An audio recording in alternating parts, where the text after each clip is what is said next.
Edgewood University, or Paranormal Romance, written by Tanya Grice, Year 1, Episode 21, Back to Edgewood, Season 1 Finale. Now the season finale of Edgewood University Year 1. Layla slowly opened her eyes, sat up, and stretched. She saw Connor still asleep and looked around her room. She would miss her room, her bed, and the peaceful sound of the traffic. She blew a breath, pulled the covers off, and put her feet on the floor. She grinned and wiggled her toes in the turquoise shag carpet. Suddenly, Connor's muscular arms slid around her and pulled her back. Layla squealed, and he looked at her with sleepy eyes. "Good morning, gorgeous," he growled, and she giggled, resting her head on a pillow. "Good morning." He grinned and brushed her hair behind her ear. "How did I get so lucky?" He sighed. "I don't know. Maybe someone up there decided it was your turn to be happy instead of a miserable old whore." She teased, and he gave her an offended look. She pressed her lips together and slid her finger down his cheek, making a whimpering noise. "That's it." Connor growled, grabbed Layla, and rolled on top of her. "No, no."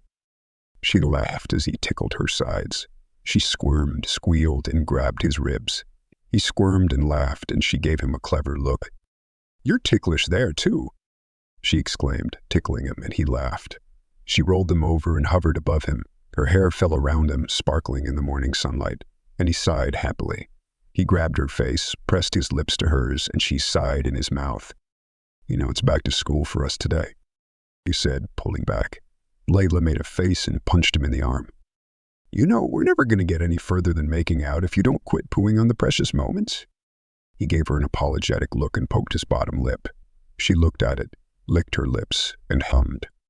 "Careful. I say she's going to get stuck like that." He mumbled, cutting her off and rolling his eyes, and she looked at him with glowing eyes, shaking her head. "No, keep sticking it out like that, and I will bite it off." He gave her a clever look and rolled them over. He hovered above her, and she looked at him intrigued. "But if you bite it off, then I can't do this anymore," he said. Connor pressed his lips to hers and kissed her slowly and softly.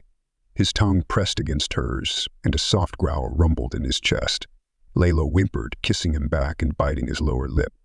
He growled softly, and she ran her hands through his hair. His hands slid up her thigh over her butt cheek and rested on her hip. He squeezed, and she arched her body against him, whimpering again. She tasted how much he wanted her, and she kissed him harder.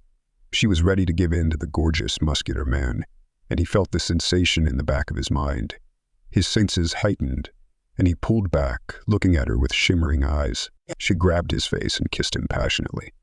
His hand slid under her shirt, and she gasped, feeling his hand slide toward her breast. A loud bang on the door suddenly made them jump, and Layla pulled back and sighed. "Damn it, if it's not you, it's someone else." She breathed, and Connor chuckled, nodding. "Yeah," Layla yelled, and the door opened. "Hey, Tyler, what the fuck? We're naked," she yelled, and the door quickly shut, and Layla and Connor laughed hard. He pulled his hand out of her shirt and touched her face.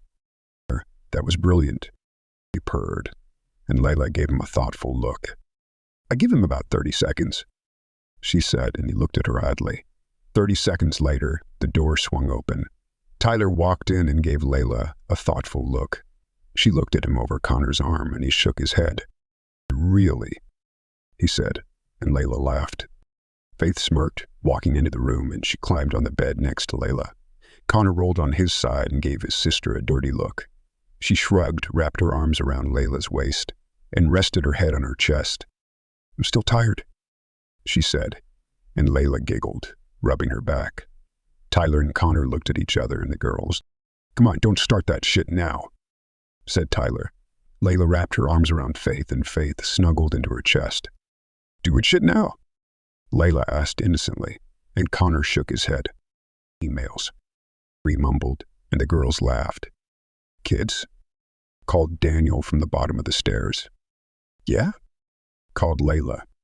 "You guys get ready, get your stuff together, and come downstairs. Celine and I have a surprise for you." Faith lifted her head and looked at Layla, and they squealed. They scrambled off the bed and ran into the bathroom. Layla and Faith packed their suitcases and the guys' bags, and Connor and Tyler carried them downstairs. Celine and Daniel had breakfast waiting for them, and a wrapped box sat in front of 4 plates. Layla looked at her parents and tilted her head. "What's this?" she asked, and her mother smiled. "Sit down, and we'll open them," said Daniel excitedly. Connor, Layla, Tyler, and Faith sat down and opened the presents. Inside the boxes were hand-woven bracelets with silver C, L, A, T, and F charms. Layla's was made of red, orange, and yellow string. Connor's was silver, black, gray, and white. Faith's bracelet was pink, green, and yellow. And Tyler's was black, red, and yellow. Layla gasped and looked at her parents.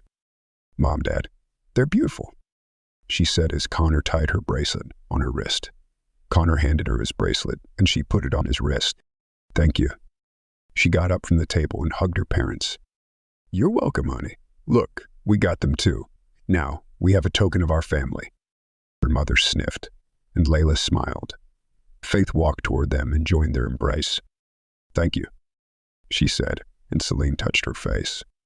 "I know I'm not your mom, sweetheart, but you can always come to me as a daughter comes to her mother," she said, and Faith hugged her tight. Celine glanced at Connor and Tyler, and they nodded. "Now, we don't have much time before Hester comes to pick you kids up, and your breakfast is getting cold," sniffed Daniel, and Layla looked at her father thoughtfully. "Dad," she said softly, and he shook his head, wiping his cheek. Everyone sat down, ate, and helped clean up. At 8 o'clock, Hester pulled into the driveway and parked in front of the house. Connor and Tyler carried the bags and suitcases to the car and loaded them in the trunk. They hugged the Hollands and waited by the car. Faith hugged Celine and Daniel and joined her boyfriend and brother. Layla hugged her parents, and tears rolled down their cheeks. "You have a great semester, sweetheart," said her mother, holding her face, and Layla nodded. "You've got a great pack, and you've picked a great man," said her father, and Layla blushed. "Yeah, I think I'll keep him around," she said, looking at Connor. "Right. We can't wait to see you guys next break, and maybe you could bring the other part of our pack so we can meet them," said Daniel, and Layla grinned, nodding. "All right, get out of here," said Celine, wiping her face. Layla hugged her parents one last time and walked toward the car. She, Connor, Faith, and Tyler slid into the back seat. Hester waved to the Hollands, got in the driver's seat, and drove down the driveway. Layla looked out the rear window and watched her home, parents, and little town disappear. And thank you for the happiest year of my life.